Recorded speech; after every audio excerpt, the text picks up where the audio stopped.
సికింద్రాబాద్లో చేశాను. డిప్లొమా తర్వాత నేను కొన్నాళ్ళు ఖాళీగా ఉండి అక్కడ అనివార్య పరిస్థితుల వల్ల కొన్ని సబ్జెక్టులు ఫెయిల్ అయ్యి కొన్నాళ్ళు ఖాళీగా ఉండాల్సి వచ్చింది.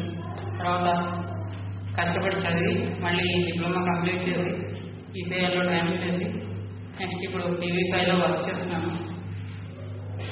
నేను చెప్పదలుచుకున్నది ఏంటంటే ఎవరు ఏ పని చేసినా పని గౌరవించడం తెలుసుకుంటే బాగుంటుందని నా ఉద్దేశం.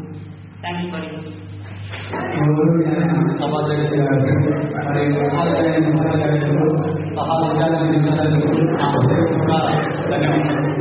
నా పేరు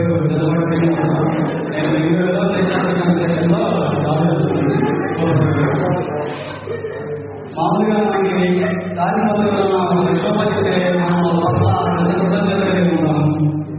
చాలా కృతజ్ఞత కలిగి ఉన్నాం.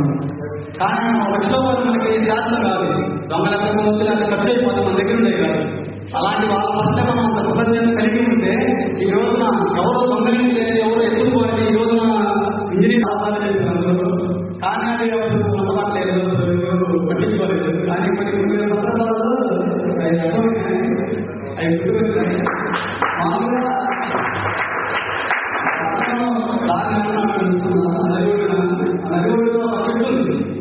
ఆ చెట్టు మీద ఒక చెట్టు దారి నడుచుకుంటే పక్షి ఉంది. చెట్టు మీద ఎక్కడికి కొన్ని విలువైన రాళ్ళు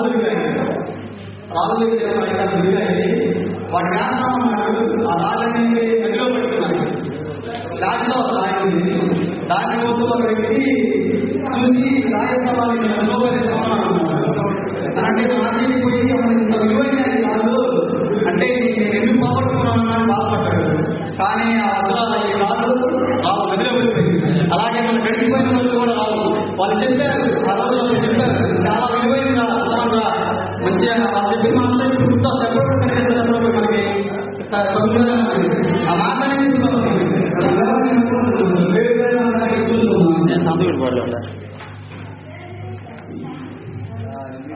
అలాగే మనసు చేయాలనుకున్నాము. అందరికీ అలాగే విద్యార్థులు వచ్చారు. ధన్యవాదాలు అందరికీ. నా తోటి మిత్రులకు అందరికీ ఎందుకంటే ఈ కార్యక్రమాన్ని మనం ఏర్పాటు చేసుకున్నాం. ఇది సక్రమంగా జరుగుతుందా జరగదా? గెట్ టుగెదర్ ప్రోగ్రామ్ అంటే 15 సంవత్సరాలు 20 సంవత్సరాలు అని అంటున్నారు అందరూ. మనమేమో 9 సంవత్సరాలు 10 సంవత్సరాలకి ఏర్పాటు చేసుకున్నాం. వస్తారా, సక్సెస్ చేస్తారా, చేయరా? మన సార్స్కి జనాభాలు ఎక్కడ అనేది అంటే వాళ్ళకు ఉండేటటువంటి ఇబ్బందులు వాళ్ళకి ఉంటాయి కాబట్టి చేయగలమా చేస్తామా అని చెప్పనుకున్నాం, చేయలేమని. కానీ అనుకున్న దానికన్నా చాలా బాగా చేసుకోగలిగామని నా అభిప్రాయం. ఎందుకంటే సార్స్ కూడా అందరూ వచ్చారు, మనకి బాగా సహకరించారు, వారి దీవెనలో మనకి ఇచ్చారు. అదేవిధంగా మా స్నేహితులు కూడా చాలా దూరాలు ఉన్నప్పటికీ వాళ్ళ సమయాన్ని కేటాయించి ఇక్కడ దాకా వచ్చారు. అందుకు అందరికీ నేను ధన్యవాదాలు తెలియజేస్తున్నాను. ఆ తర్వాత ఇంకా కొంతమంది రావాలని ప్రయత్నం చేశారు, కానీ రాలేకపోయి ఉంటారు. అది తప్పు కానీ ఒప్పు కానీ వాళ్ళకున్న కష్ట నష్టాలు ఏదైతే ఉండొచ్చు. కాబట్టి అందరూ వాళ్ళని కూడా ఏ విధంగా జరిగింది, ఎలా జరిగింది, ఈసారి మనం ఈ విధంగా గెట్ టుగెదర్ ప్రోగ్రాం ఏర్పాటు చేసుకోవాలనుకుంటే వాళ్ళు కూడా ఆ రోజు రావాలి, వస్తే మేమందరం కూడా మళ్ళీ పార్టిసిపేట్ చేయాలి, చేసే విధంగా ఉండాలి అనేటట్టుగా వాళ్ళకి ప్రేరణ మనం కలిగించే విధంగా ఈరోజు చేసుకున్నాం.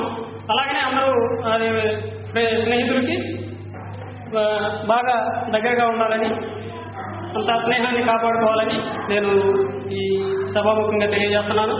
అయితే నా 10వ తరగతి స్వీట్ మెమరీస్ ఏంటంటే ఈ ఆడిటోరియం చుట్టుపక్కల ఉన్నటువంటి చెట్లన్నీ మనం నాటిని. ఎలాగంటే మన నాయకులమ్మ గారు చొరవతోటి ఆ రోజు కార్యక్రమంలో ఈ మొక్కలన్నీ తెచ్చారు. వీటన్నిటిని ఒక మొక్కని 3కి 4కి దత్తత ఇచ్చారు. మనం ఏ విధంగా ఎదిగామో మనుషులు పెరిగాము, ఆకారాలు పెరిగినాయి. అదేవిధంగా మనం పెంచిన చెట్లు పెరిగినాయి. వాటి ఎదుగుదలలాగా మన ఎదుగుదల ఉండాలి. అంటే అవి పెరిగినట్టు చెట్ల మనం పెరగడం కాదు, మన అభివృద్ధి కూడా పెరగాలి నా ఆకాంక్ష. ఆ తర్వాత హిందీ ఓనమాలు అంటే ఏంటో మనకి కరెక్ట్గా నాకు తెలిసి, నాకైతే 7వ తరగతి దాకా తెలియదు. 7వ తరగతికి వచ్చినాకే ఆ హిందీలో అకాలు ఉంటాయని, వాటి పొత్తులు పళ్ళులు ఉంటాయని నేను తెలుసుకున్నాను. ఎందుకంటే ఆ తర్వాత నేను అంతకుముందు నేనేం చదువుకోవాలి, కానీ నేను మంచి మార్కులతో పాస్ అయ్యాను. దిస్ క్రెడిట్ కోర్స్ టు మా హిందీ మాస్టర్. తర్వాత తెలుగు భాషకు ఉన్నటువంటి మృదుత్వాన్ని ఎంత బాగా తెలియచెప్పగలిగారంటే మన బాలభాస్కర్ మాస్టారు. మనం అక్కడ గ్రౌండ్లో కూర్చున్నాం, బహుశా అందరికీ గుర్తుండే ఉంటుంది, స్వీట్ మెమరీస్ కాబట్టి. ప్రతిరోజు సాయంత్రం 3:30-4 ఆ టైంలో మనకు ఒక పీరియడ్ ఉండేది.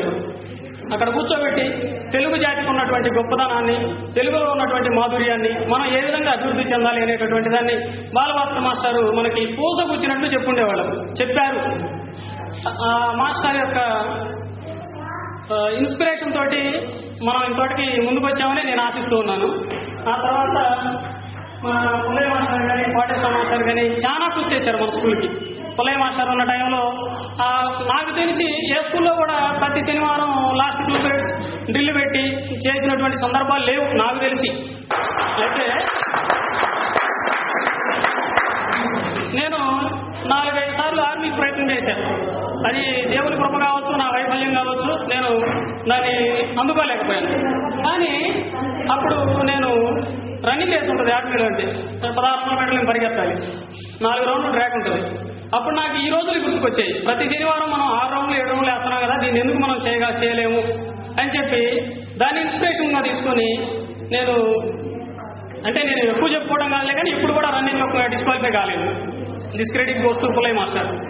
తర్వాత మన కోటేశ్వర మాస్టారు వెల్ గుడ్. ఎందుకంటే ప్రతిదాన్ని సెటైర్ వేస్తారు, అందులో ఉన్నటువంటి కామెంటు కాంప్లిమెంటు 2 ఉంటుంది. కోటయ్య మాస్టర్ చెప్పారంటే కామెంటు కాంప్లిమెంట్ 2 ఉంటాయి అందులో. ఆ విధంగా ఏ విధంగా ఉండాలి, ఎలా చేయాలి అనేది కోటయ్య మాస్టర్ నుంచి తెలుసుకున్నాం. అంతకుముందు నేను చెప్పాలంటే నా దస్తూరి నాకు తప్పితే వేరే వాళ్ళకి అర్థం కాదు. నేను 7వ తరగతి చదివేటప్పుడు 7వ తరగతికే మన స్కూల్లోకి వచ్చాను. ఆ టైంలో నా దస్తూరి చూసి నాకే చాలా ఇబ్బందిగా ఉంది.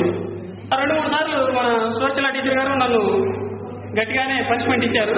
ఆ తర్వాత నా చేతి రాత మారిందని నేను చెప్పుకోవాలి.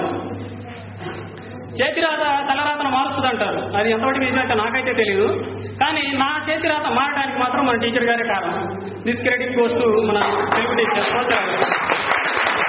తర్వాత మన అప్పలరాజు మాస్టర్. మనం ఉదయం 7 గంటలకు మన కామెంట్ వస్తుండేది, అందరికీ గుర్తుండే ఉంటుంది. 7వ తరగతిలో టైం లేట్ అయినా, ఒక 2 నిమిషాలు 3 నిమిషాలు లేట్ అయినా లైన్ పర్ఫెక్ట్గా ఉండాలి, కరెక్ట్గా కూర్చోవాలి, కరెక్ట్గా చెప్పిన పాఠం చదవాలి. అది చదివితేనే ఇంటికి పంపించేవాడు, లేకపోతే లేదు. ఆ పూట అక్కడ కూర్చోవడే. అంటే దీనివల్ల మనం తెలుసుకోవాల్సింది ఏంటంటే కష్టమైనా నష్టమైనా సాధించండి. ఆ టైంలో మనకు తెలియలా, మాస్టర్ని మనం ఏదేదో అనుకున్నాం, నేను మళ్ళీ ఈ రకంగా కూర్చోబెట్టడం, మనకి ఇంటికి పోయేది ఎప్పుడు, ఆడుకునేది ఎప్పుడైనా.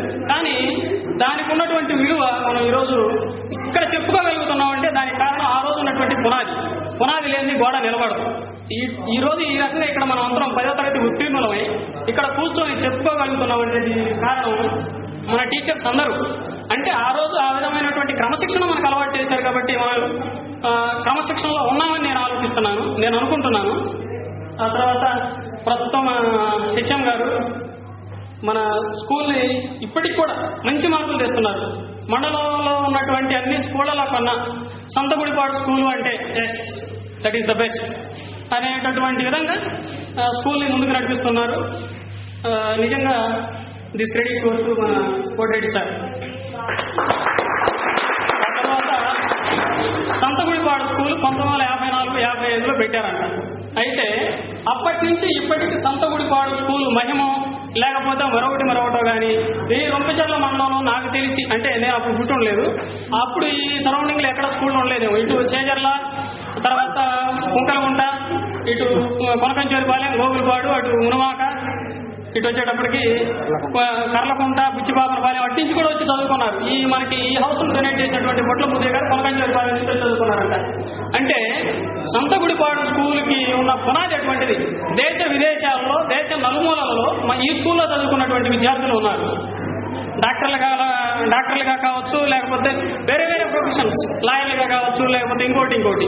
అదేవిధంగా చాలా మంది ఈ స్కూల్లో చదువుకొని సైనికులుగా చేస్తున్న వాళ్ళు ఉన్నారు. ఎందుకంటే ఇది నిజంగా మనకి గర్వకారణం. ఈ స్కూల్లో చదువుకున్నటువంటి వారు మంచి క్రమశిక్షణ అలవాటు చేసుకుని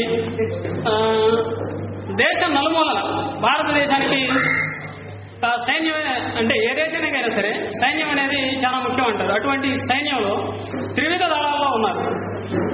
త్రివిధ దళాల్లో ఆర్మీ, నేవీ, ఎయిర్ ఫోర్స్ 3 ఉన్నారు.